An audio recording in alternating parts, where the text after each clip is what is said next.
Hi everyone, welcome to my YouTube channel AK47। सबसे पहले तो मैं कुछ भी स्टार्ट करने से पहले आप सबसे सॉरी बोलना चाहता हूँ, क्योंकि पिछले कुछ टाइम से मेरी वीडियो अपलोड नहीं हो पा रही। अब मेरी वीडियो अपलोड नहीं हो पा रही, उसका भी कुछ रीजन है, क्योंकि पिछले कुछ टाइम से मेरा जो माइंड था वो सेट था, मतलब सॉरी अपसेट था। अब यह सब सुन के कुछ जरिए तो पता है कमेंट बॉक्स में आके क्या कमेंट करेंगे कि सर कट गया ना। तो उन सबसे मैं एक ही चीज बोलना चाहता हूँ कि बेटे दरिंदे कट सकता है, ठीक है, लेकिन अपने को बुलाया नहीं जा सकता, ठीक है, क्योंकि अपना काम है टेंशन लेने का, नहीं भाई टेंशन देने का, ठीक है। इस मंत्र को हमेशा याद रखना। तो सबसे पहले मेरी चीज को ध्यान से सुन लेना, वीडियो को बिल्कुल भी स्किप मत करना, क्योंकि वाक्य में अगर आप पढ़ने आओ तो प्लीज वीडियो को शुरू से लेके एंड तक जरूर देखना, क्योंकि थोड़ा बहुत भी स्किप करोगे तो भाई कुछ ना कुछ समझ में नहीं आएगा। So I request to you, please watch my full video, ठीक है, ठीक है। तो जिस तो सब तो आप सबसे ये तो कुछ बोलने की जरूरत है ही नहीं कि अगर यूट्यूब पे नया हो तो प्लीज वीडियो को लाइक करो, शेयर करो, सब्सक्राइब करो। आपको समझदार हो यार, लेकिन फिर भी मैं बोल देता हूँ, ठीक है। तो तो सबसे पहले मैं बात करता हूँ सीओपीडी। सीओपीडी को जैसे कि आपको पता है, मैंने सीओपीडी को टू पार्ट्स में डिवाइडेशन किया है। उसकी जो फर्स्ट पार्ट की जो वीडियो होगी उसके डिस्क्रिप्शन में मैं उसके सेकंड पार्ट्स का लिंक दे दूंगा, ठीक है। उसके फर्स्ट पार्ट में अपन क्या क्या डिस्कस करेंगे उसके बारे में बता रहा हूँ। फर्स्ट पार्ट में उसके जनरल इंट्रोडक्शन की बात करूंगा, देन उसके डेफिनेशन की बात करूंगा, pathophysiology, risk factor and causes and clinical manifestation, मतलब साइन एंड सिम्टम्स की अपन इस लेक्चर में बात करेंगे। देन उसके सेकंड पार्ट में अपन बात करेंगे कि जो सीओपीडी होगा उसको डायग्नोसिस की बात करेंगे, उसके मैनेजमेंट की बात करेंगे। मैनेजमेंट में भी उसका prevention, surgical management, medical management and nursing management की बात करेंगे। नर्सिंग मैनेजमेंट सीओपीडी का और अस्थमा का बिल्कुल सेम होता है, जैसे कि मैंने अस्थमा में पढ़ा चुका हूं, ठीक है। तो सबसे पहले सीओपीडी की बात करते हैं। Are you ready? Yes sir, yes sir, ठीक है। तो सुनो, सबसे पहले तो मार्कर चेंज कर लेता हूं, ठीक है। तो आर यू रेडी? यस। तो सबसे पहले मैं बात करता हूं सीओपीडी की। सीओपीडी की जो फुल फॉर्म होगी वो होगी क्रोनिक ऑब्स्ट्रक्टिव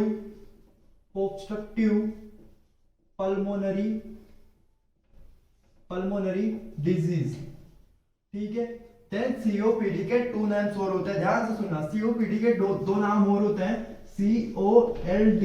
सी का मतलब वही क्रोनिक, ओ का मतलब वही ऑब्स्ट्रक्टिव, देन एल का मतलब हो जाएगा लंग्स एंड डी का मतलब हो जाएगा डिजीज, ठीक है। इसका तीसरा नाम और होता है, उसको बोलते हैं CAL, मतलब क्रोनिक, जिसका पूरा लिख देता हूं मैं, क्रोनिक एयर फ्लो लिमिटेशन, ठीक है। इसके जो तीन नाम है उसको ध्यान से देख लेना, जिसके नाम से ही पता चल जाएगा आपको कि पिक्चर क्या है, ठीक है। इसका नाम का मतलब मैं अभी समझा रहा हूं। तो सबसे पहले सीओपीडी आते दिमाग में, सबसे पहले तो एक चीज क्लियर कर लेना कि जो सीओपीडी होगा वो एक रेस्पिरेटरी डिजीज कंडीशन होगा।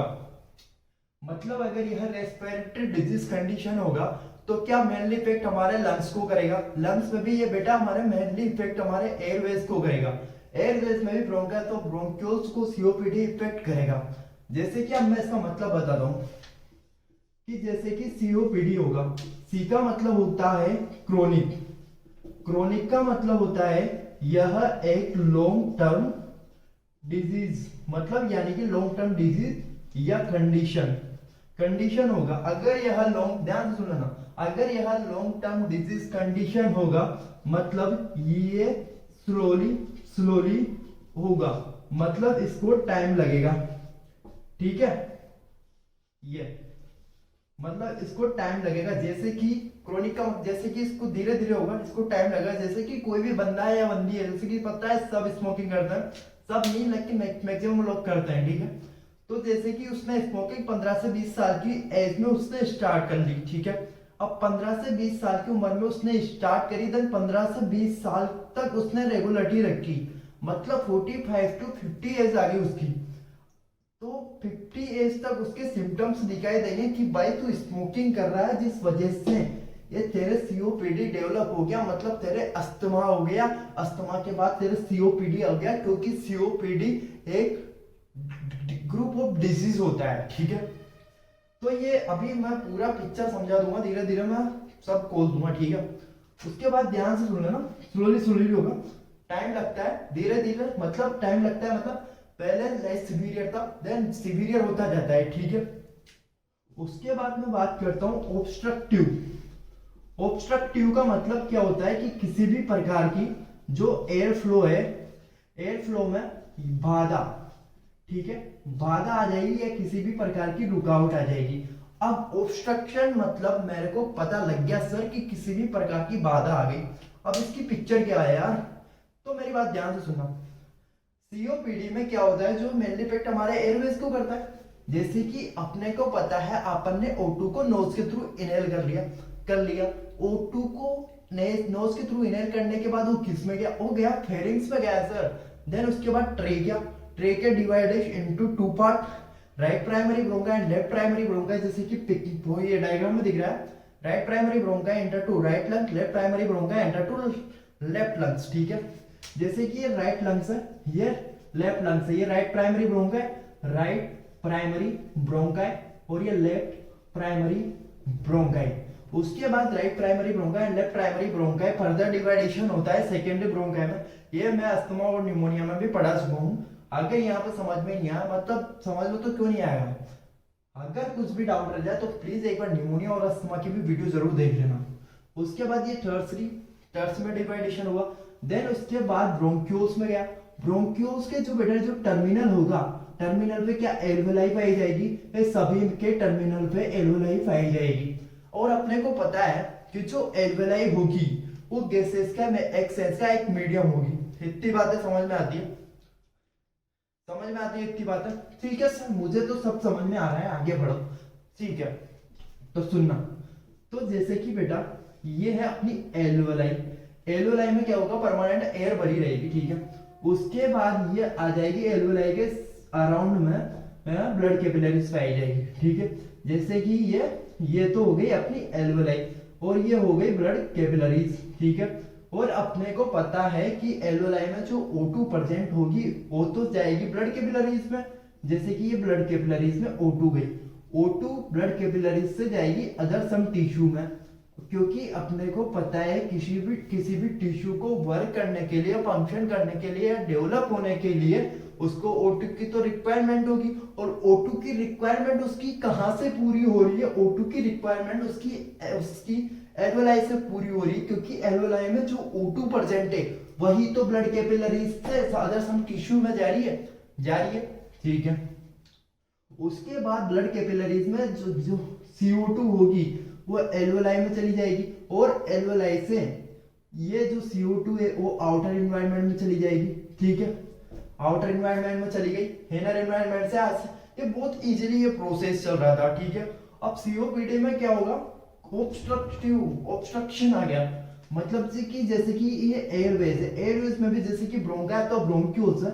जैसे कि सपोज दैट मेरा यहाँ पे ऑब्स्ट्रक्शन आ गया, मतलब यहाँ पे किसी भी प्रकार की बाधा आ गई, मतलब यहाँ की जो वॉल है वो डैमेज हो गई, या इलास्टिसिटी खत्म हो गई, या किसी भी प्रकार के इसमें म्यूकस सीक्रेट हो गया, हाइपर म्यूकस सीक्रेट हो गया, या एलर्जन के लिए हाइपर रेस्पॉन्सिवनेस हो गया, जिस वजह से यहाँ पे क्या है ना, धीरे धीरे ऑब्स्ट्रक्शन हो गया। अगर यहाँ पे ऑब्स्ट्रक्शन हो गया तो क्या आउटर इन्वायरमेंट की O2 हमारे नोज के थ्रू, एयरवेज के थ्रू क्या एल्वेलाई तक आ पाएगी, और क्या एल्वेलाई से अदर सम टिश्यू में जा पाएगी, नहीं। तो अगर यह अदर सम टिश्यू में नहीं जा पाएगी, और जो अदर सम टिश्यू में जो CO2 है वो ब्लड कैपिलरीज से एल्वेलाई के थ्रू, अदर ये एयरवेज के थ्रू आउटर एनवायरनमेंट में नहीं जा पाएगी, क्योंकि कहां से आ जा रही थी वो एयरवेज से आ जा रही थी, ब्रोंका तो ब्रोंक्यूल से। जब यहाँ पे ऑब्स्ट्रक्शन हो गया तो एयर फ्लो में लिमिटेशन आ गया। एयर फ्लो पहले जितनी ज्यादा आसानी से एयर पास हो रही थी और आ रही थी, लेकिन यहाँ पे ऑब्स्ट्रक्शन की वजह से यह एयर यहाँ पे ही रह गई, एल्वेलाई में ही रह गई। तो एल्वेलाई क्या हो गई, इन्फ्लेम हो गई। एल्वेलाई पहले इतनी थी, अब वो इतनी हो गई, ठीक है, एल्वेलाई इतनी हो गई, तो एयर फ्लो में क्या है ना, लिमिटेशन आ गया। इतनी बात समझ में आई। सबसे पहले अगर आप इसको, ये 3 नेम है, ये 3 नेम को नोट कर लेना, जैसे कि COPD chronic obstructive pulmonary disease, COLD chronic obstructive lungs disease, CAL chronic airflow limitation. ठीक है, इसको नोट कर लेना। तो अब मैं आगे आगे बात करूंगा। ठीक है, तो इसको लिख लो, छाप लो इसको। ठीक है, तो सबसे पहले मैं बताता हूँ पढ़ते कैसे हैं। ठीक है, क्योंकि दोस्तों को पढ़ना ही नहीं आता, पढ़ते कैसे हैं पता नहीं, फिर बोलते हैं यार मैं तो भूल जाता हूँ, कुछ बोलते क्या मेरे को तो एग्जाम में क्वेश्चन ही राइट नहीं होते। भाई क्यों होंगे? जो तरीका बता रहा हूँ उससे पढ़ना काफी हेल्पफुल मिलेगी, क्वेश्चन गलत नहीं होगा, याद रहेगी चीजें ज्यादा समय तक। ठीक है, उसके बाद ध्यान से सुनना कैसे कुछ बच्चे, आप कुछ बच्चों की बताता हूँ कुछ बच्चे कैसे पढ़ते हैं। ठीक है, जैसे कि डेफिनेशन है क्रोनिक ऑब्स्ट्रक्टिव, मतलब उसमें से जैसे कि यहाँ पे एस वाई एस है ना, तो वाई एस में से यस पहले भी नहीं आएगा, इतने बुरी तरीके से रट्टे धोते होते हैं, और उसके बाद कुछ भी नहीं होने वाला ऐसे पढ़ोगे तो। ठीक है, उसके बाद दूसरे दूसरे टाइप के जो बच्चे होंगे कैसे पढ़ेंगे कि chronic obstruction of the flow air through the Airways and out of the lungs.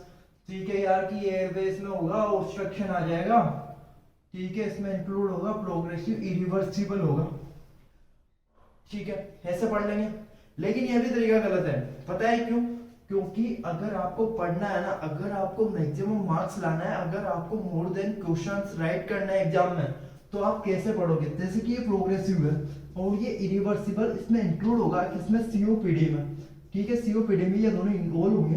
तो सबसे पहले तो मैं इसको यहाँ पे लिख लूंगा कि ये प्रोग्रेसिव एंड सेकंड होगा इरिवर्सिबल, ये इसमें इंक्लूड होगा, तो क्यों ना मैं इसको लिख लूं। ठीक है, ये फर्स्ट ये सेकंड इसमें इन्वॉल्व होगा। तो सबसे पहले मैं देखूंगा कि प्रोग्रेसिव का मतलब होगा, तो प्रोग्रेसिव का मतलब क्या होगा? जैसे कि कोई भी डिजीज होगा वो लेस सिवियर टू सिवियर की तरफ जाएगा। ठीक है,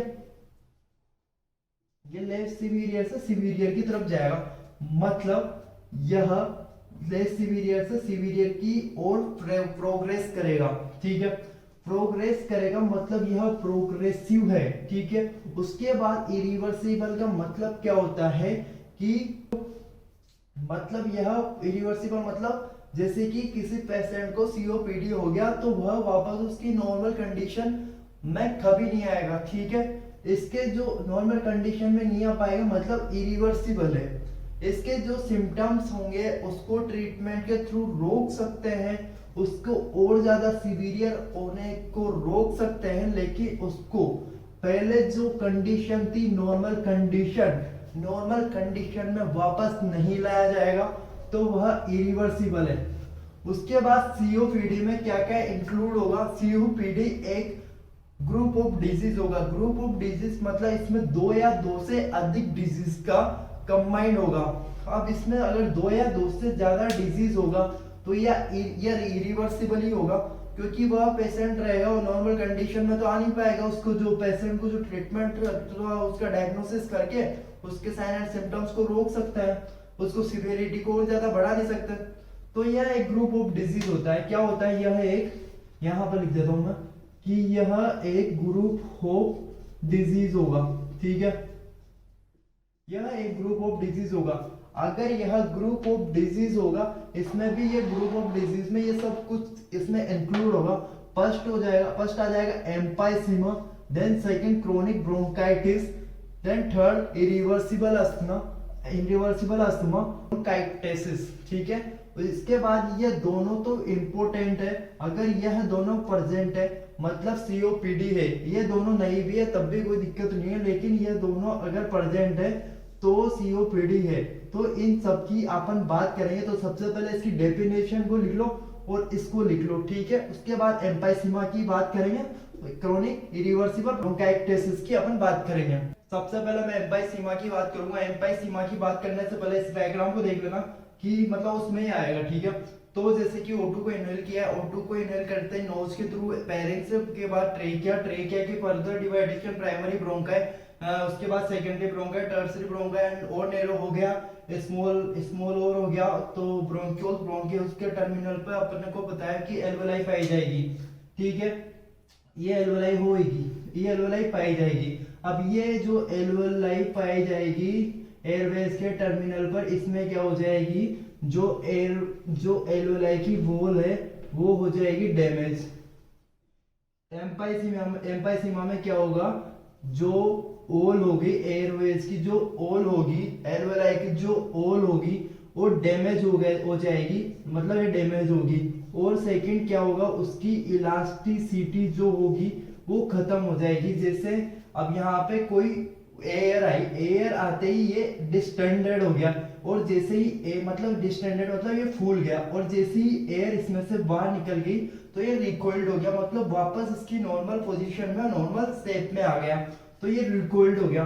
तो इसमें क्या एम्फाइसीमा में क्या होगा कि जो एल्वेलाई की मतलब एयरवेज की जो जो ओल होगी वो डैमेज हो जाएगी, उसकी इलास्टिसिटी खत्म हो जाएगी, एंड जो और उसमें क्या हो जाएगा, इन्फ्लामेशन हो जाएगा।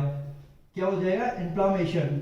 अब इन्फ्लामेशन हो जाएगा तो जो एल्वेलाई है उसकी जो ओल है वो क्या हो जाएगी, वो थिक हो जाएगी, वो थिक हो जाएगी, वो इन्फ्लेम्ड हो जाएगी। क्या हो जाएगी, वो इन्फ्लेम्ड हो जाएगी, इन्फ्लेम्ड हो जाएगी, थिक हो जाएगी। और जो ब्रोंक्यूल्स है मतलब एयरवेज, और जो ब्रोंक्यूल्स है वो कोलैप्स हो जाएंगे, और जब ब्रोंक्यूल्स जब कोलैप्स हो जाएंगे तो ब्रीथिंग में डिफिकल्टी आएगी, ब्रीथिंग अच्छे से नहीं हो पाएगी, ब्रीथिंग में डिफिकल्टी आएगी।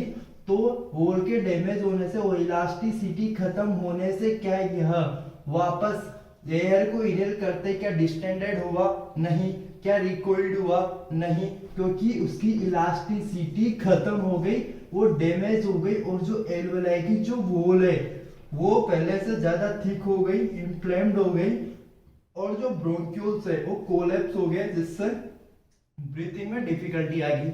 नाउ अब देखना, impaired gas exchange from distraction of the walls of over distended alveoli। ठीक है, समझ में आ गया होगा। ठीक है, अब मैं बात करता हूँ क्रोनिक ब्रोंकाइटिस की। मतलब क्रोनिक ब्रोंकाइटिस में क्या होगा, जो हमारे एयरवेज होगा, एयरवेज में भी जैसे कि जो ब्रोंका अथवा ब्रोंक्यूल्स होगा, ध्यान से सुन लेना कि जैसे कि हमारे जो ये ब्रोंका अथवा ये जो ब्रोंक्यूल्स होंगे उसमें क्या होगा, इन्फ्लामेशन हो जाएगी। First is condition to called of inflammation.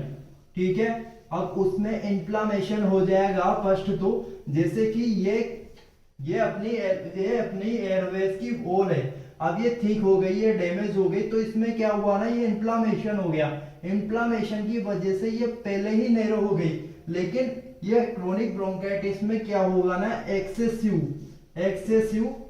Mucus secrete होगा। अब एक्सेसिव म्यूकस सिक्रेट होगा अथवा इंफेक्शन होगा।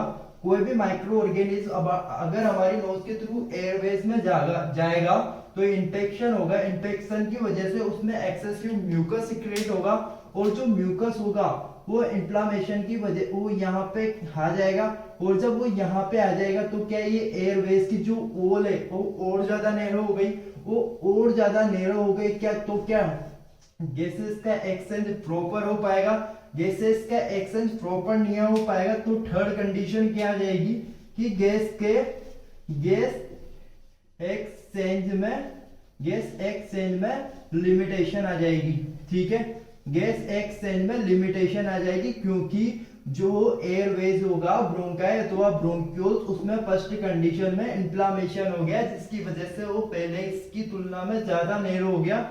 देन उसके बाद एक्सेसिव म्यूकस अथवा इंफेक्शन सिक्रेट हो गया, अथवा कोई एनी माइक्रो ऑर्गेनिज्म के थ्रू म्यूकस का ज्यादा सिक्रेट हो गया, जिस वजह से ये ब्लू लाइन में ड्रॉ कर रखा है वो और ज्यादा नैरो हो गया, जिस वजह से गैस का एक्सचेंज लिमिटेशन हो गया। पहले गैसेस का एक्सचेंज प्रॉपर वे में हो रहा था, लेकिन अब गैसेस का एक्सचेंज प्रॉपर वे में नहीं हो पा रहा, तो that is condition to called of chronic bronchitis. समझ में आ रहा है? ठीक है, उसके बाद बात करता हूं इरिवर्सिबल अस्थमा की।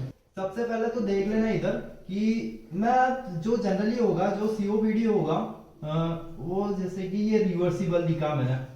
ठीक है, रिवर्सिबल का मतलब, और इसको समझने के पहले आप इसको समझ लीजिए।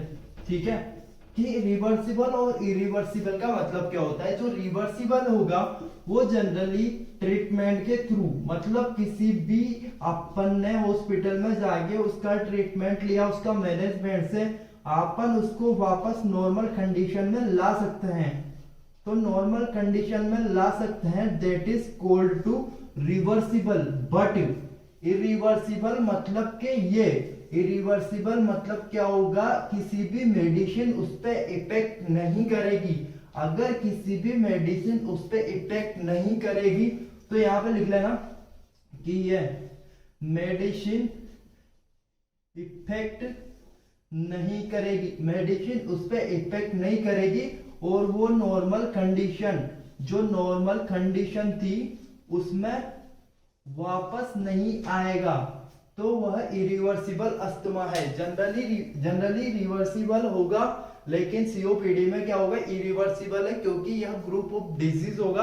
अब जब इतनी सारी डिजीज अगर एक पेशेंट में प्रेजेंट होगी तो क्या उसको ट्रीटमेंट के थ्रू क्या उसको नॉर्मल कंडीशन में लाना पॉसिबल होगा, दैट इज कॉमन सेंस। ठीक है, तो रिवर्सिबल और इरिवर्सिबल की बात हो चुकी है।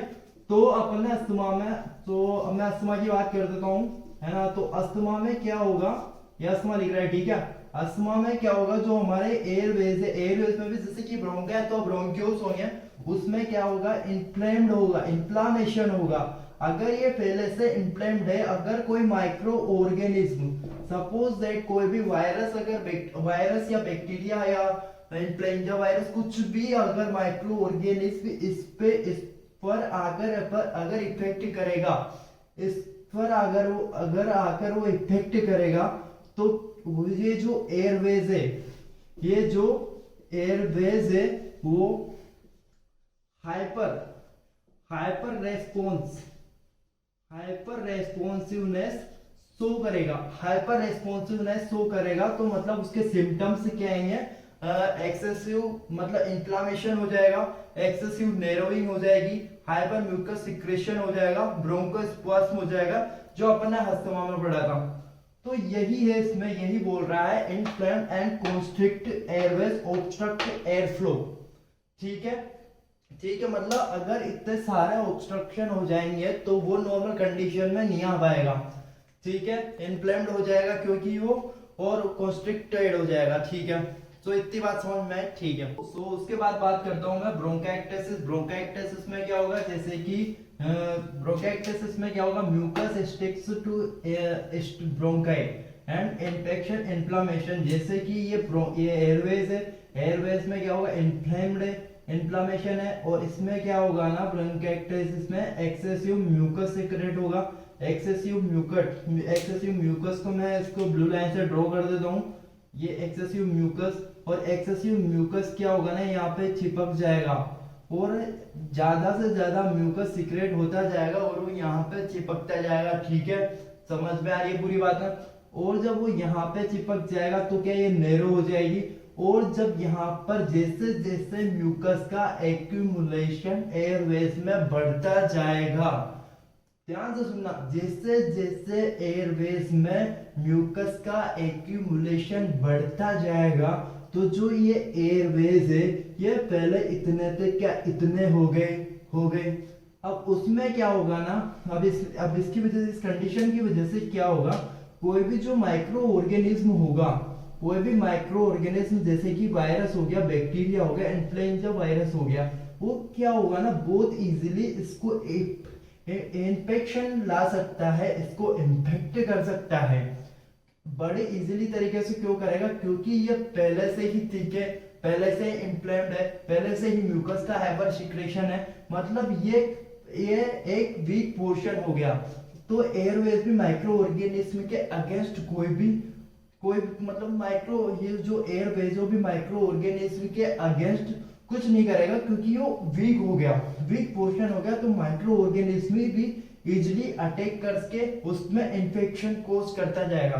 तो जैसे जैसे म्यूकस का एक्यूमुलेशन बढ़ेगा, उसमें इन्फेक्शन के चांसेस बढ़ेंगे, और इन्फेक्शन के चांसेस बढ़ते जाएंगे, तो इस कंडीशन को बोलते हैं bronchitis. Mucus sticks to bronchi, mucus bronchi की वॉल है, उसमें स्टिक्स हो जाएगा, इन्फेक्शन होगा, इन्फ्लामेशन होगा। ठीक है, ये सब चीजें समझ में आ रही है आपको। ठीक है, उसके बाद मैं बात करूंगा कि अभी तक जो मैंने ये ग्रुप ऑफ डिजीज है जितना भी पढ़ा है, उसमें मेन पॉइंट क्या क्या निकल के आता है उसकी मैं बात करूंगा। तो अगर ये लिखना चाहो तो आप इसको लिख सकते हो, ठीक है ना। तो ये छाप लिया होगा आपने, ठीक है, छाप लिया ना, ये आ गई ना बात समझ में। तो छाप लो, अगर नहीं छापना हो तो छाप लो भाई, छाप लो, ठीक है। तो अब जो मैंने जितना पढ़ा उसमें मोस्ट इंपोर्टेंट पॉइंट क्या क्या निकल गया तो उसकी मैं बात करता हूँ। तो फर्स्ट में तो आता है इन्फ्लामेशन। इन्फ्लामेशन इन्फ्लामेशन भाई इन्फ्लामेशन। ठीक है, अब इन्फ्लामेशन की वजह से क्या होगा ना कि जो वो ओल थी वो, अब इसको ब्लू ब्लू से ड्रॉ कर देता, नहीं तो कचरा पट्टी हो जाएगा। ठीक है, अब इसकी जो ओल थी वो थिक हो जाएगी, थिक हो जाएगी एंड ओल थी वो डैमेज हो जाएगी, डैमेज हो जाएगी। ठीक है, रेड हो जाएगी वोल। ठीक है, ठीक है। और उसके बाद सेकंड की मैं बात करता हूं तो हाइपर हाइपर म्यूकस का सिक्रेशन हो जाएगा, म्यूकस का सिक्रेशन, हाइपर हाइपर म्यूकस का सिक्रेशन हो जाएगा। हाइपर म्यूकस का सिक्रेशन जैसे कि मैंने बताया था कि जैसे कि अब ये जैसे कि हमारे हेयरवेज है, हेयरवेज में जो पहले से इन्फ्लामेशन हो गया, इन्फ्लामेशन की वजह से जो ओल थी वो ठीक हो गई, नेरो हो गए, यहाँ पे नेरो भी लिख दो आप, है ना, नेरो हो गई, रेड हो गई, डैमेज हो गई। और उसमें क्या होगा ना उसके बाद उसमें म्यूकस का सिक्रेशन हो गया, सिक्रेशन हो गए और ज्यादा नेरो हो गई। तो क्या हो गया ना यहाँ पे म्यूकस यहाँ पे एक्यूमुलेशन होता जाएगा। और म्यूकस का जब एक्यूमुलेशन हो जाएगा तो ब्रीथिंग में डिफिकल्टी आएगी, गैसेस के एक्सचेंज में लिमिटेशन आएगा, ब्रीथिंग में डिफिकल्टी, गैसेस के एक्सचेंज में डिफिकल्टी आ जाएगी, लिमिटेशन आ जाएगा। तो हाइपर म्यूकस का सिक्रेशन आ जाएगा। और थर्ड पॉइंट क्या आ जाएगा, जो इलास्टिसिटी है, इलास तो भाई मेरे सुन, मेरी बात सुन, तो क्या होगा ना ये इलास्टिसिटी, इलास्टिसिटी, ठीक है ना, इलास्टिसिटी खत्म हो जाएगी। ठीक है, उसके बाद चौथा पॉइंट आ जाएगा कि इन पे जो ये, उसके बाद चौथा पॉइंट क्या आ जाएगा कि इन्फेक्शन के चांसेस बढ़ जाएंगे, इन्फेक्शन चांसेस बढ़ जाएंगे। ठीक है, मैं जो बोल रहा हूँ मेरे शब्दों पे ध्यान दिया करो, ये जो है सब समझ में आएगा। ठीक है ना, वीडियो को पूरी देखना शुरू से लेके एंड तक, सब समझ में आएगा। इन्फेक्शन चांसेस बढ़ जाएंगे। अब यहाँ पर म्यूकस सब वहां पे ही चिपक रहा है, एक्यूमुलेशन होता जा रहा है, गैसेस के एक्सचेंज पे लिमिटेशन आ रहा है, तो इनफेक्ट ये पोर्शन वीक हो गया और कोई भी माइक्रो ऑर्गेनिज्म इसको इजिली इफेक्ट कर सकता है और इसमें इजिली जो सीओपीडी है उसके सिम्टम्स शो करवा सकता है। ठीक है, देन उसके बाद आता है 5 पॉइंट सीलिया डैमेज, सीलिया नहीं रहेंगे अथवा सीलिया भी डैमेज हो जाएंगे। तो इसको एक बार देख लेना, उसके बाद सीलिया क्या होगा उस सीलिया को मैं आपको बताऊंगा, इसको एक बार लिख लो। ठीक है, मिटा दूं, ठीक है।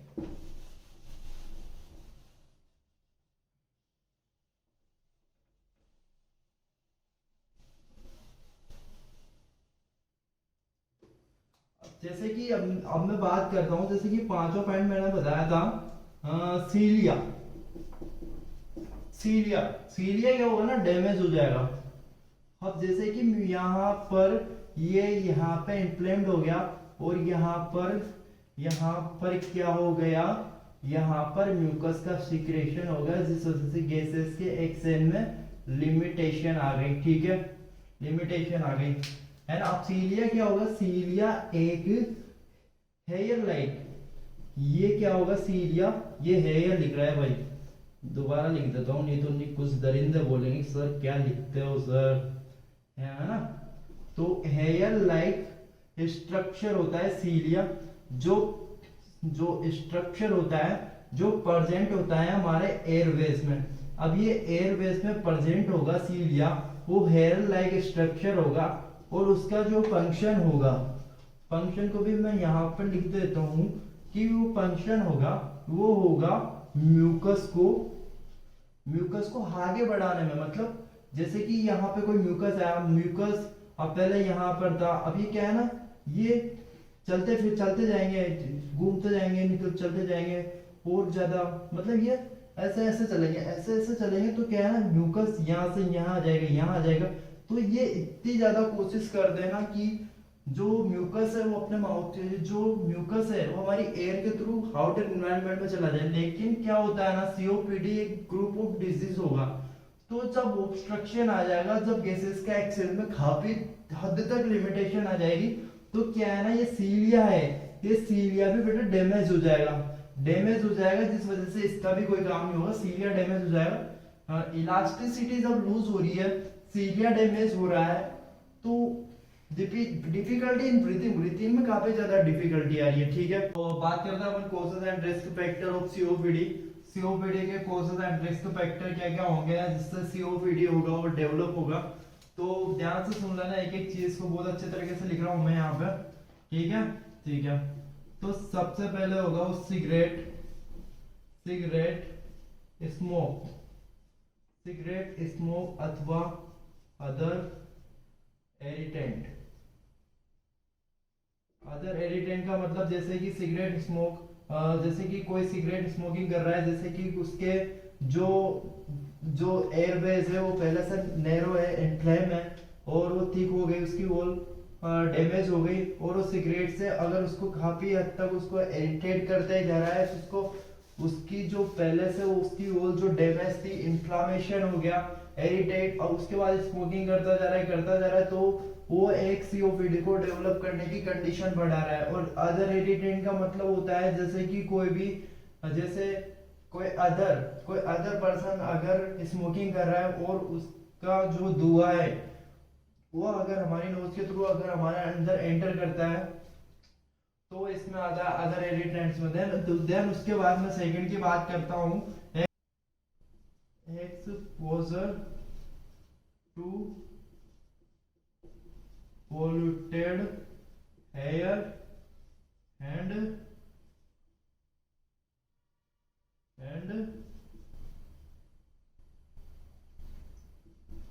occupational dust। अब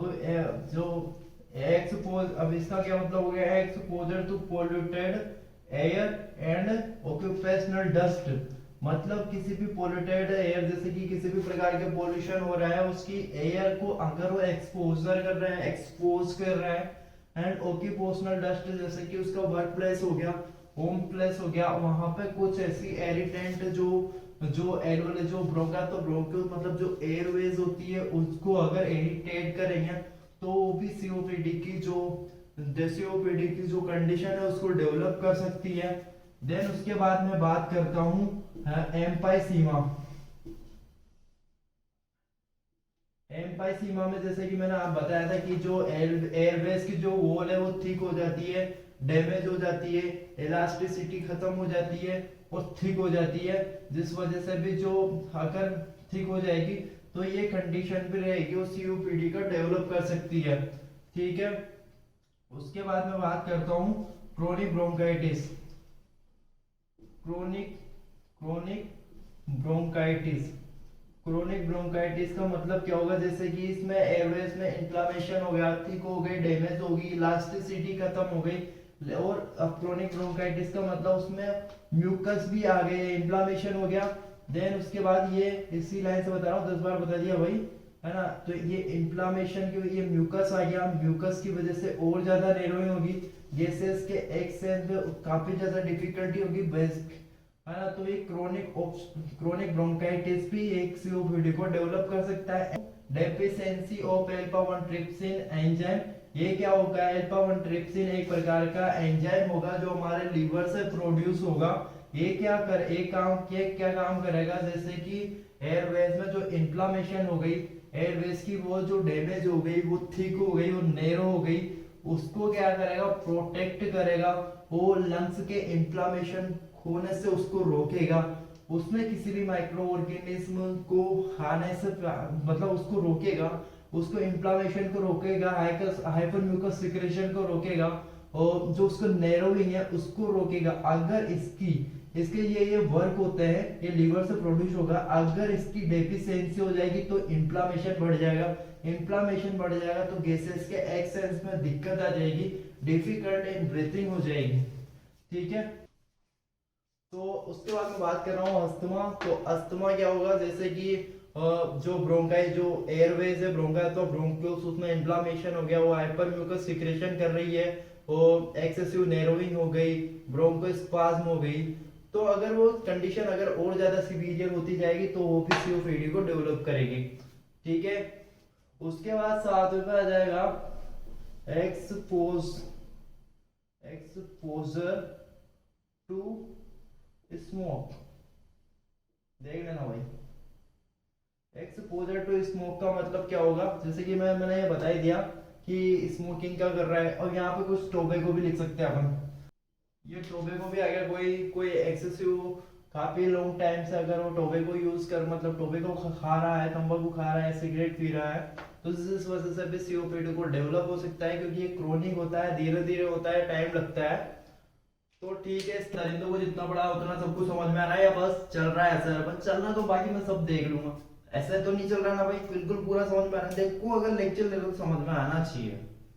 ठीक है, अपन बात करेंगे पैथोफिजियोलॉजी ऑफ सीओपीडी की। पैथोफिजियोलॉजी ऑफ सीओपीडी की बात करेंगे तो due to causes and risk factor of COPD, इसका मतलब क्या होता है, जो अपन ने कॉजेज एंड रिस्क फैक्टर जो पढ़ा था उसमें एक बार रिकॉल कर लेता हूं मैं कि स्मोकिंग पढ़ा था, अस्थमा पढ़ा था, एम्पाइसीमा पढ़ा था, जेनेटिक्स पढ़ा था, स्मोकिंग वगैरह ये सब पढ़ा था हमने। तो एक बार उसको देख लेना। तो उसको कोजेस के जो कोजेस होंगे, जो रिस्क फैक्टर होंगे, उसकी वजह से जो किसी पर्सन में अगर सीओपीडी डेवलप हो रहा है तो वो सीओपीडी कैसे डेवलप हो रहा है एक्चुअल में, तो उसको पूरा पैथोफिजियोलॉजी में देखेंगे अपन। समझ में आ कुछ? पैथोफिजियोलॉजी में ये देखेंगे कि किसी भी डिजीज कैसे डेवलप हो रही है। इतनी बात समझ में आई? तो पैथोफिजियोलॉजी का मतलब यही है, ध्यान से सुन लेना पैथोफिजियोलॉजी में। हाँ। तो सबसे पहले तो मैंने ये टू पोर्शन में डिवाइडेशन किया है। ठीक है, टू पोर्शन में जब मैंने डिवाइडेशन किया तो मैंने यहाँ पे लिखा है कंटिन्यूअल ब्रोंकायल एरिटेशन, है ना, ये एरिटेशन लिख रहा है भाई यहाँ, एरिटेशन एंड इन्फ्लामेशन। ठीक है, इन्फ्लामेशन हो गया, है ना। उसके बाद ये कंटिन्यूअल ब्रोंकाई एरिटेशन एंड इन्फ्लामेशन, जो कंटिन्यू अगर सीओपीडी होगा, कॉजेज एंड रिस्क फैक्टर होगा, तो जो एयरवेज होंगे तो ब्रोंकाई, एयरवेज में भी ब्रोंका तो ब्रोंक्यूल्स होंगे, उनमें क्या होगा, कंटिन्यू एरिटेशन करेगा। कोई भी रिस्क फैक्टर आ गया जैसे कि स्मोकिंग, धुआं आ गया, तो वो एरिटेशन का काम करेगा, जिस वजह से वो इन्फ्लेम हो जाएगी। ठीक है, इतनी बात समझ में आई। उसके बाद मैंने इसको टू में और डिवाइडेशन कर दिया, है ना, टू में डिवाइडेशन कर दिया, जिस वजह से यहाँ पे क्या होगा, म्यूकस का हाइपर सिक्रेशन हो जाएगा। ठीक है, ये म्यूकस का हाइपर सिक्रेशन हो गया। उसके बाद क्या होगा ना, सीलिया डिस्फंक्शन हो जाएगा, सीलिया डिस्फंक्शन। अब जब ब्रोंकाई वॉल को कोई भी causes and risk factor regularly irritate कर रहा है, इंफ्लेमेशन कॉज कर रहा है, तो क्या होगा, म्यूकस का हाइपर सिक्रेशन हो गया।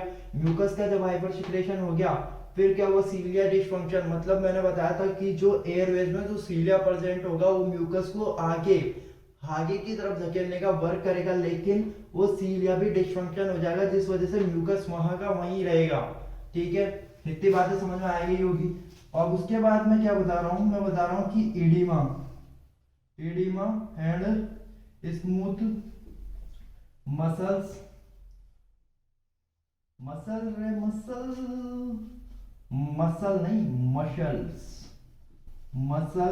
कॉन्ट्रैक्शन।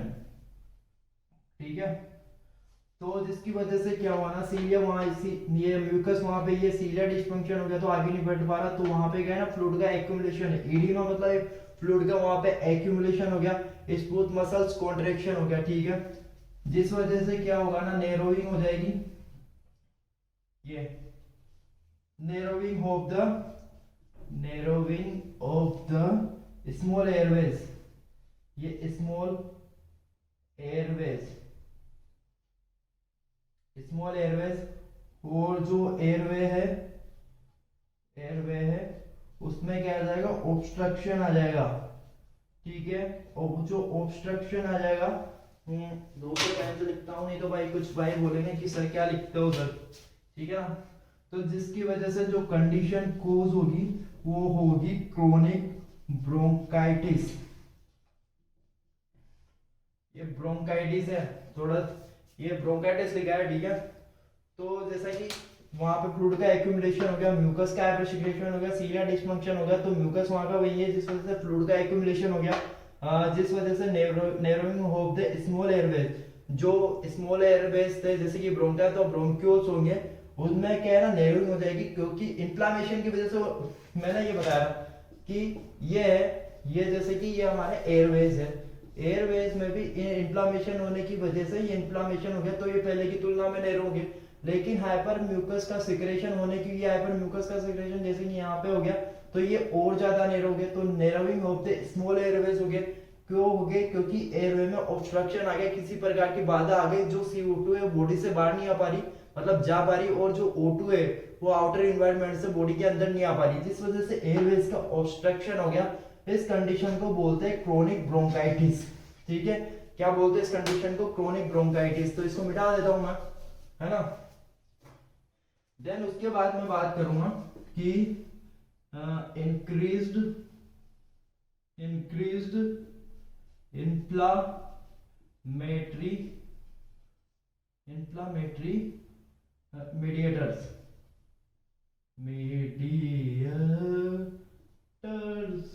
मीडिएटर्स, ठीक है ना। तो अब ये ब्रोंकाई बोलती है, वो इन्फ्लामेशन हो गई, अब इन्फ्लामेशन हो गई किसी भी एयरवेज पे ब्रोंकाई, तो ब्रोंक्यूल्स में, तो वो क्या करेगा ना, जो इन्फ्लामेशन को, इन्फ्लामेटरी मेडिएटर को इनवाइट करेगा, ठीक है। उससे क्या होगा ना, जो फाइब्रोसिस,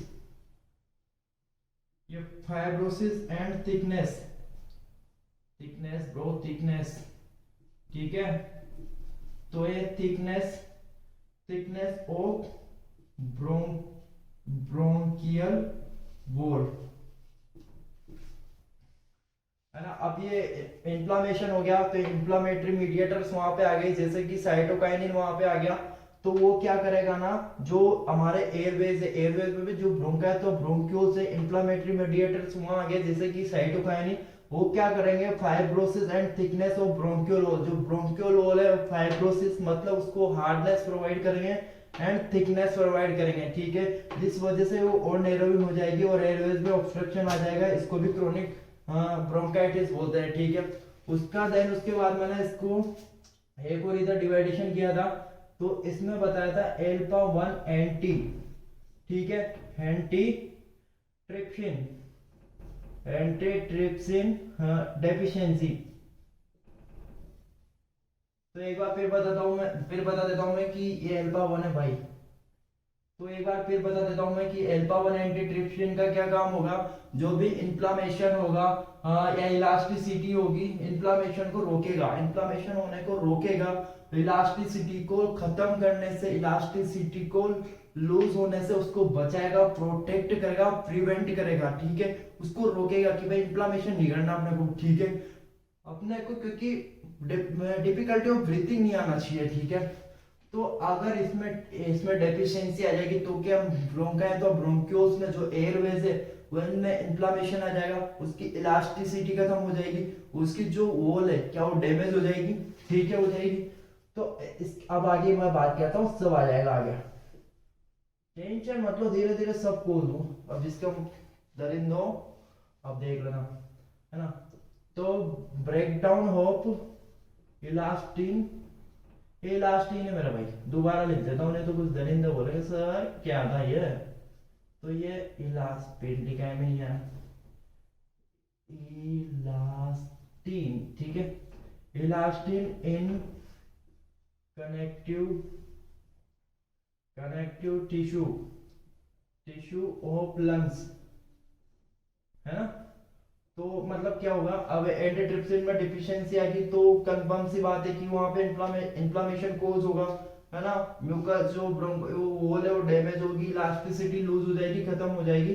ब्रेकडाउन ऑफ इलास्टिन, ये देखो मैंने बोला था ना आगे ना, इलास्टिन का ब्रेकडाउन हो जाएगा, और लंग्स में जो इलास्टिसिटी थी, मतलब जैसे ही O2 अंदर बॉडी में एंटर करती थी, तो वो एक्सपेल हो जाते थे, मतलब फूल जाते थे, और जैसे ही बॉडी के बाहर CO2 निकलती है तो वो रिकॉइल्ड हो जाते हैं, तो उसकी इलास्टिसिटी खत्म हो जाती है लंग्स की, ठीक है, ब्रेक डाउन हो जाती है।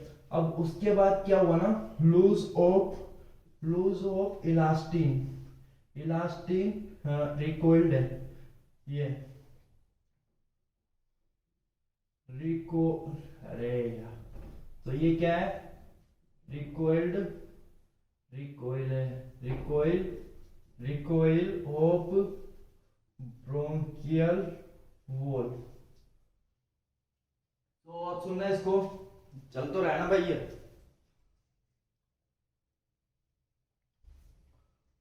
तो क्या हुआ ना अब, lose of elastin recoiled of bronchi wall, मतलब जो पहले जो एक्सपेंशन हो रहा था, जो लंग्स था, हाँ, जैसे कि वो एल्वोलाई थी, वो एल्वोलाई पहले इतनी थी क्योंकि उसमें एयर आ रही थी, वो एक्सपेंशन हो गया, एक्सपेंशन हो गया और वो इतना ज्यादा हो गया, ठीक है।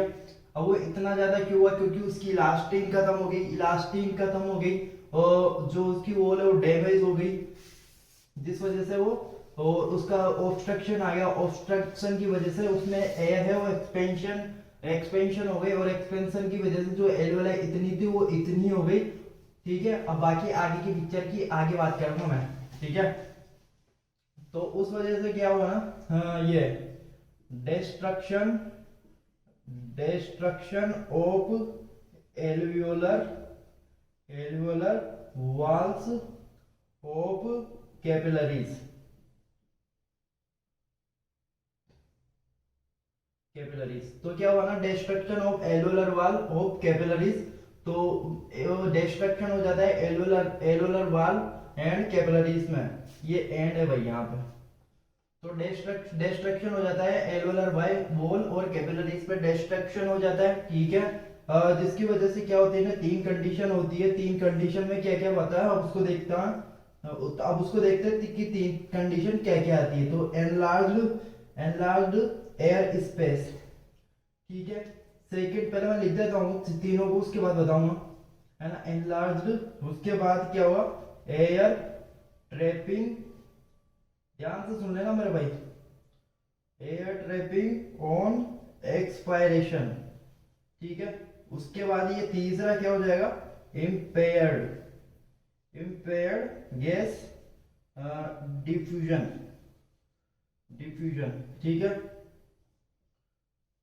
तो destruction of alveolar wall and capillaries, alveolar wall and capillaries में डिस्ट्रक्शन हो गया, जिस वजह से तीन कंडीशन होती है, enlarge air space, air trapping on expiration, impaired gas diffusion. Enlarged air space मतलब उसका एक्सपेंशन हो गया, एयरवेज का एक्सपेंशन हो गया, पहले एल्वोलाई का एक्सपेंशन हो गया, पहले इतना था फिर इतना ज्यादा हो गया क्योंकि ऑब्स्ट्रक्शन की वजह से एयर बाहर नहीं जा पा रही, तो इतना ज्यादा हो गया। Air trapping on expiration, expiration जब अगर अपन एक्सपायरेशन करेंगे तो ये यहाँ ये बाहर CO2 नहीं जा पाएगी क्योंकि यहाँ पे वो एयर ट्रैप हो गई, ठीक है।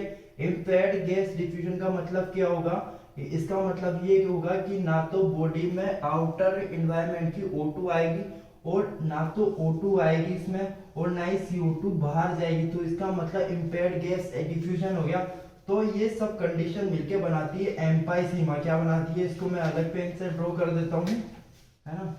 तो ये बनाती है बेटा एम्पाइसीमा, एम्पाइसीमा मैं पहले पढ़ा चुका हूँ तो इसको ध्यान से देख लेना, ठीक है। तो इतनी पिक्चर पूरी सबको समझ में आई, ठीक है। बहुत ईजी है, जितना मैंने पढ़ा है इंट्रोडक्शन वगैरह जितना भी पढ़ा है उससे रिलेटेड है, एक बार थोड़ा सा दिमाग लगाना, बहुत ईजी है, ठीक है। बाकी मैंने समझा दिया, पूरा समझ में आ जाएगा, ठीक है। लिख लो इसको, तो इसको इसको मिटा देता हूँ अब मैं, ठीक है, ठीक है, मिटा दो, मुझे क्या, अरे पल्ले पल्ले तेरी शादी, देखो गाने तो कुछ भी गा देता हूँ मैं, ठीक है ना। यही उम्र है कर ले, गलत से मिस्टेक, यही उम्र है कर ले,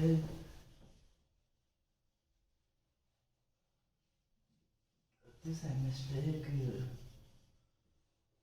ठीक है। तो उसके बाद मैं बात करता हूँ क्लिनिकल, ये क्लिनिकल मैनिफेस्टेशन, मैनिफेस्टेशन, फेस्टेशन अथवा sign and symptoms of COPD, मतलब जो COPD होगा तो क्या क्या साइन एंड सिम्टम्स पर्सन में दिखाई देंगे उसकी अपन बात करेंगे, ठीक है, ध्यान से सुन लेना और बाकी सब समझदार हो, सब अभी ये ना एक एक करके यूं ही बता देंगे, ये होगा ये होगा, सब बता देंगे। ठीक है, तो ये है साइन एंड सिम्टम्स क्या क्या होंगे उसकी बात कर रहा हूँ मैं। तो फर्स्ट तो हो जाएगा इसमें क्रोनिक कफ, ये क्रोनिक कफ भाई। तो फर्स्ट तो हो जाएगा इसमें क्रोनिक कफ। अब जो सीओपीडी का जो पर्सन होगा उसको काफी लॉन्ग टाइम से कफ आएगा। ठीक है, उसके बाद मैं बात करता हूँ कि स्पूटम प्रोडक्शन, स्पूटम क्या आ जाएगा, स्पूटम प्रोडक्शन मतलब जो जो ये सीओपीडी का जो पेशेंट होगा वो उसमें क्रोनिक कफ आएगा, काफी लॉन्ग टाइम से कफ करेगा और जो कफ होगा उसमें स्पूटम का प्रोडक्शन होगा क्योंकि म्यूकस का वहां पे एक्यूमुलेशन हो जाएगा। तो क्या है ना, कफ के साथ साथ म्यूकस भी सीक्रेट हो जाएगा। ठीक है, तो सेकंड सिम्टम्स ये हो गया। उसके बाद थर्ड सिम्टम्स हो जाएगा डिस्पीनिया। अब ये डिस्पीनिया क्यों हो रहा है, क्योंकि डिस्पीनिया मतलब सिंपल सी चीज याद रखना कि डिफिकल्टी इन ब्रीथिंग, ब्रीथिंग में डिफिकल्टी होगी। ब्रीथिंग में डिफिकल्टी क्यों हो रही है, क्योंकि जो एयरवेज की जो वॉल थी वो डैमेज होगी, इलास्टिसिटी खत्म होगी, उसमें ऑब्स्ट्रक्शन आ गया जिस वजह से ब्रीथिंग में डिफिकल्टी आएगी सही। ठीक है, उसके बाद फोर्थ की बात करता हूं मैं, वीजिंग। वीजिंग तो वीजिंग का क्या मतलब है, वीजिंग का मतलब ये होगा कि जब ऑब्स्ट्रक्शन आ जाएगा तो जो पर्सन होगा, जो पेशेंट होगा सीओपीडी का, उसको मतलब एनर्जी के साथ काफी मतलब वो एनर्जी के साथ कुछ साउंड निकालेगा जिसको बोलते हैं विस्लिंग साउंड। तो विस्लिंग साउंड बोलते हैं उसको, तो उसको बोलते हैं व्हीजिंग। ठीक है, क्योंकि उसको ब्रीथिंग में डिफिकल्टी आ रही है और वो कुछ भी साउंड निकालेगा, विस्लिंग साउंड निकालेगा, तो उसमें क्या है ना, व्हीजिंग व्हीजिंग दिखाया जाएगा। ठीक है, क्योंकि उसमें ब्रीथिंग में डिफिकल्टी आ रही है, वो डैमेज हो गई, म्यूकस का एक्यूमुलेशन हो गया, तो व्हीजिंग साउंड व्हीजिंग आ जाएगा, व्हीजिंग हो जाएगा। ठीक है, उसके बाद पांचवा की बात करता हूं मैं, चेस्ट टाइटनेस। अब चेस्ट टाइटनेस टाइट है भाई। अब चेस्ट टाइटनेस क्यों से होगा, क्योंकि ब्रीथिंग में डिफिकल्टी आ रही है, वॉल डैमेज हो रही है, इलास्टिसिटी खत्म हो रही है, ऑब्स्ट्रक्शन हो रहा है, जिस वजह से चेस्ट टाइटनेस होगा। यहाँ पे चेस्ट को भारी भारी लगेगा, है ना, ये सिम्टम्स है ब्रो। ठीक है, उसके बाद क्या होगा, ये फ्रीक्वेंट है भाई, ये क्या लिख रहा है, ये लिख रहा है frequent frequent respiratory respiratory infection. Frequent respiratory infection का मतलब क्या होगा कि जो भी एयरवेज, अगर सीओपीडी पेशेंट का अगर एयरवेज को देखेंगे तो वो काफी वीक पोर्शन होगा। तो किसी भी माइक्रो ऑर्गेनिज्म जैसे कि बैक्टीरिया हो गया, वायरस हो गया, वहां पे उस पोर्शन उनके लिए एक अपॉर्चुनिटी मिल जाएगी, क्योंकि वो वीक पहले से वीक पोर्शन है, उस पर वो इजीली अटैक कर सकते हैं और किसी भी और सीओपीडी को कोज कर सकते हैं। ठीक है, तो ये फ्रीक्वेंट रेस्पिरेटरी इन्फेक्शन हो गया। एंड सेकंड की बात कर 7 की बात करता हूं मैं कि वेट लॉस, वेट लॉस।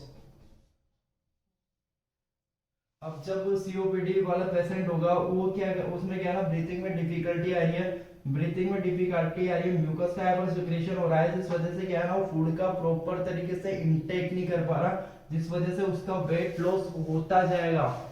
ठीक है, उसके बाद मैं बात करता हूँ एनलार्ज्ड एल्वेलाई। मतलब एल्वेलाई जो अब ऑब्स्ट्रक्शन आ गया, ऑब्स्ट्रक्शन की वजह से पहले एल्वेलाई ये थी, फिर ये हो गई क्योंकि गैसेस के एक्सचेंज नहीं हो पा रहा, आउटर एनवायरनमेंट से O2 नहीं आ पा रही, इनर एनवायरनमेंट से CO2 बाहर नहीं जा पा रही, तो एल्वेलाई लार्ज हो जाएगी। ठीक है, उसके बाद मैं बात करता हूँ 90 मतलब 9, हाँ ये हो जाएगा हाइपोक्सेमिया। हाइपोक्सेमिया का मतलब क्या होगा, डिक्रीज्ड O2 इन ब्लड। मतलब हाइपोक्सीमिया का मतलब क्या हो जाएगा, ब्लड में O2 की कमी आ जाएगी, जिस वजह से कंडीशन देखने को मिलेगी। ये भी साइन एंड सिम्टम्स होगा सीओपीडी का। एंड 10 नंबर की बात करते हैं, ये होगा हाइपरकेपनिया। हाइपरकेपनिया का मतलब क्या होगा, जो हाइपरकेपनिया का मतलब क्या होगा, जो ब्लड में CO2 का लेवल बढ़ जाएगा, वो इस कंडीशन को हाइपरकेपनिया बोलते हैं। तो ये पूरे क्लिनिकल मैनिफेस्टेशन अथवा साइन एंड सिम्टम्स होंगे सीओपीडी के। आई होप आपको पूरे समझ में आए होंगे। प्लीज एक बार इसको ध्यान से देख लेना एंड उसके बाद इसको छाप लेना अच्छे से, ठीक है ना, और दिमाग में बैठा लेना इसको, ठीक है। और अगर आपने अभी तक चैनल को लाइक शेयर और सब्सक्राइब नहीं किया हो तो please like share and subscribe करना। तो सब फिर एक और इम्पोर्टेंट चीज बात बताता हूँ कि पढ़ना कैसे होता है। कोई भी जैसे कि किसी भी बुक में से नोट्स, किसी भी बुक और नोट्स में से अगर आप पढ़ रहे हो तो मोर देन आप ये ट्राई करना कि मैं लिख लिख के पढ़ूं। लिख लिख के जितना पढ़ोगे उतना ज्यादा प्रॉफिट मिलेगा, उस चीज को कभी नहीं भूलोगे आप, है ना। जैसे कि ये डेफिनेशन है तो ये डेफिनेशन ऐसा मैंने तोते की तरह भी नहीं रटनी, ये मेरे को एक एक चीज समझनी भी है, ठीक है। उसके बाद मेरे को क्या करना है ना, जैसे कि ये मेरा रफ कॉपी है, ठीक है। रफ कॉपी में मैं इसकी मेन चीज जैसे कि कुछ कुछ भी जैसे कि मैंने बताया था उसकी डेफिनेशन में कि इसको प्रोग्रेस को उठा लो, इरिवर्सिबल को उठा लो, ठीक है। इरिवर्सिबल को उठा लो और इसके मतलब को समझो। बाकी जो भी पूरी पिक्चर होगी आपको पूरी पिक्चर समझ में आ जाएगी, बट उसको शॉर्टली नोट्स बनाओ, ठीक है। जैसे कि अब जैसे कि मैंने बताया था कि जो सीओपीडी होगा, सीओपीडी में क्या होगा ना, सीओपीडी में ये obstruction chronic pulmonary disease obstruction आ जाएगा। तो यहाँ पे जैसे कि मैंने बताया था कि ऑब्स्ट्रक्शन की वजह से जो वॉल होगी वो थिक हो जाएगी, डैमेज हो जाएगी, डैमेज हो जाएगी एंड इलास्टिसिटी खत्म हो जाएगी अथवा इलास्टिसिटी लूज हो जाएगी। तो ये पूरे अपने को लिख लिख के याद रखना, तब जाके याद रहेंगे और किसी भी एग्जाम कोई भी सभी एग्जाम दोगे ना तब जाके क्वेश्चन राइट होगा।